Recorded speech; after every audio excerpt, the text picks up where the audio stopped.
I'm afraid. I mean, when it comes down to family, I mean, you know, you can't exactly sort of walk away from your family. And they were just very irate, but yeah, just throwing comments at me. They were like Rottweilers. Well, it's a family emergency, I'm afraid. I mean, obviously he wanted to be here. I mean, I just hope that I can give you... She's starting to dig herself into a hole now, talking about this family emergency. I was just wondering which family. I mean, he's only got an ex-wife left, really, these days.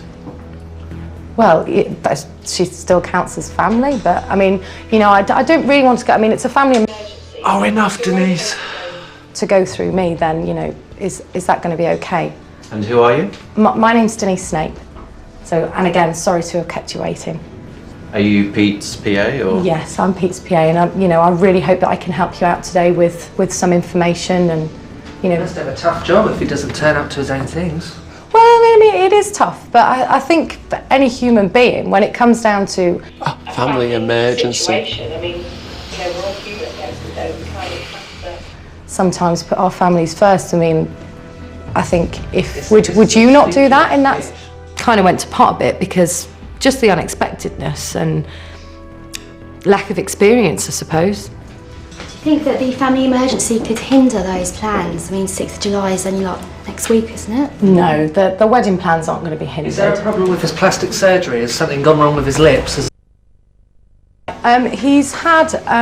Pete's had some reconstruction surgery. I mean, obviously, you know, sort of the difference between like plastic surgery and reconstruction surgery. I mean, you know, the difference between a boob job or a vasectomy. I mean, you know, Pete's had some reconstruction surgery. Why is she talking about boob jobs and vasectomies? Yes, there's the difference between a tit job and a vasectomy. I felt myself go, and I kind of did let the nerves take over because everything was chucked at me and it was like, whoa. Michael is actually going to be wearing a Japanese kimono by the designer Kansei. Did she just say Michael would be wearing? Yeah. Not Pete? Yeah. So Michael's wearing a pink suit and a kimono. Yeah. And you're going naked? Ooh. Michael's all dragged up. Yamamoto is... Yamamoto. A-M-O-T-O. And he was known for doing outfits in the past for... David Bowie. He did in the Stardust video. Stardust video? You mean Ziggy Stardust? Ziggy Stardust, yeah, sorry. And then before I knew it, the press conference was over, and I thought, well, God, I didn't stop them in their tracks, and I didn't tell them what I wanted to say, and it was over before I knew it. Thanks very much for your time. I'm sorry to have kept you waiting. I'm very sorry that Pete didn't turn up today. With Denise, she seemed a little bit muddled about what exactly the story was. So you sort of came away and you weren't quite sure what you wanted to talk about. I don't really know how, but I would have pushed that to my editor. She bigged up this family trauma and why he couldn't come to a press conference, to the point of, you know, we would have been going out and searching for a new story. You know, family trauma, what's gone on? Somebody died, somebody, you know, had a heart attack. There was something more to the story, and I think all she did was add chase to the fact that there was a Pete Burns exclusive to be had, and by sitting at a press conference, it wasn't right. Oh God, I did really well today on the task, but it's only the second task I've done quite well in. I'm a complete novice in the way of dealing with the press. I probably look like a bit of a fanny. And the minute they started throwing loads of questions at me that I wasn't prepared for, oh, you know, when you just feel that ball of fire going up, up, up, and next minute your face is on fire and you just feel like, you know, when someone embarrasses you and you just can't help but go red. That's how I felt. So, and if I was, you know, a sociopath, I'd be fine, but I'm not. If I'm not right for the job, then I can live with that. Even her body language, she looks like she's gone. I'm a nice person, you know. Each of you has been absolutely fabulous. It's killing me, it really is. You're not going to be my PA.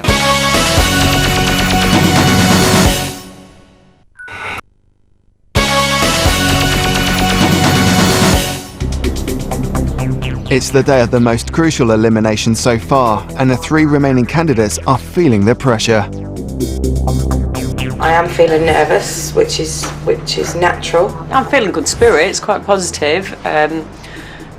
But I really don't know whether it'll be me that's going today. Already, I can't eat. I constantly feel sick. I've had 3 cups of coffee for breakfast because I can't eat, which isn't a bad thing. But I just, I really want to win, but I just want this sick feeling to be over. I mean, if I'm going today, I'm going. It's time for Pete Burns, Rob Young and Donna Cooling to decide which one of the remaining 3 candidates will not become Pete's PA.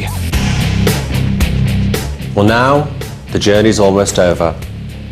It's time to see which of you has made it through to the finals to be my PA. But for one of you, the interview is over. That person will have to pack their stuff and leave the house immediately. As I'm sure you all know, I get to see everything. And I watched you from a secret place and saw how you performed at a press conference. Rob? Let's start with Natalie. You're a bit of a conundrum to me because sometimes you don't take things seriously, but on this occasion you created a real buzz, so you got across some very solid facts about the wedding and they were very impressed. At the end of the press conference I spoke to the journalists, and if this had been a real press conference and they'd been writing up headlines, then this is the headline they would have produced. Pete Burns, amazing wedding extravaganza. That's okay. So that's great. That's fantastic. So you should be, exactly, you should be really pleased. That's great. Really well done. That's fantastic. Thank you. Nikki came across as very confident, but the journalists found you quite cold, very distant. And the thing you have to remember with the press is that at times like this, you've invited them to the press conference. You need them to like you. Yeah, they said she was a robot, didn't they? Unfortunately. Sorry. Another thing you did was you talked about yourself sometimes. So, for example, deflecting a question about whether Pete and Michael have a stormy relationship, you said, myself and my husband, we've had our troubles. Excuse me, this isn't about Nikki on her press conference. It's getting across Pete's story. I think I panicked then, and because somebody had led me in with that, and I fell for it. So if the journalists had been writing a real newspaper headline, then this is a story that they would have written based on that day. So Pete Burns is getting married. So flipping what? So you got across a few facts, but there was no excitement. I'm afraid they did not like you. Yeah. Denise, I think it started to go wrong from the very beginning when you made up this excuse about Pete having some kind of family crisis. You just can't get drawn into making stuff up, basically. If they'd been writing a real newspaper headline. Family drama. Pete Burns, family trauma. Yeah. Who knows what kind of stuff they could make up about Pete. Sorry, Pete. It's the horrible time. One of you's got to be sent home packing. Can you let me know what you've all got to say about this? If you think I'm thick-skinned, it's because I've been through so much in life, and I'm not going to stand here and let this pull me down. I've come here to give it my best, and if that's arrogant, then I'm very, very sorry. But my mum and dad brought me up to give the best that I can do. Natalie? I am a perfectionist. I don't want to be seen as, a liability and letting things slip. I'm not that way inclined. I'm a very proud person. I come from a proud background, and I'm a grafter, and that's just the way I am. Denise? I think with this challenge this week was literally due to my nerves and showing them fear, and obviously which escalated in saying the wrong things. But I know if I took the job on, I would be much more aware, and I after that one experience, that would just never happen again. It just wouldn't.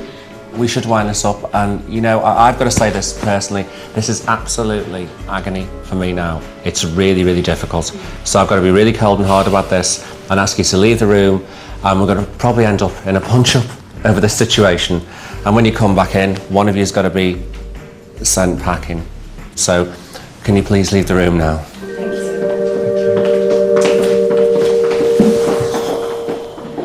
At the minute, I'm really bothered that people think I'm cold and unapproachable. I feel like shit. I feel like absolute crap at the moment, as always, of course. I mean, if I was, a sociopath, I'd be fine, but I'm not. If I'm not right for the job, then I can live with that. I just